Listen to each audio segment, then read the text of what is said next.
محبي قناة إيتي بالدارجة، مرحبا بكم.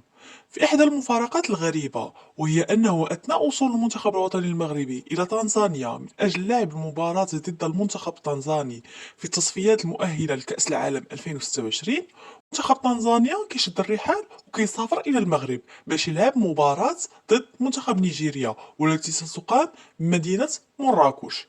وهذا الحدث جعل جميع الجماهير المغربية تستغرب من هذا الأمر، كما أن المنتخب المغربي عرف استقبال حافل من الجماهير المغربية المتواجدة بتنزانيا، وذلك على أنغام التراث المغربي، بحيث أن جميع اللاعبين بان عليهم الفرح والسرور أثناء الاستقبال ديالهم.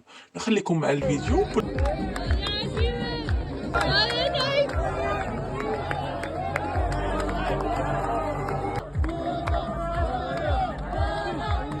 شكرا لك على مشاهدتك للفيديو. نتمنى أن يكون قد نال إعجابك.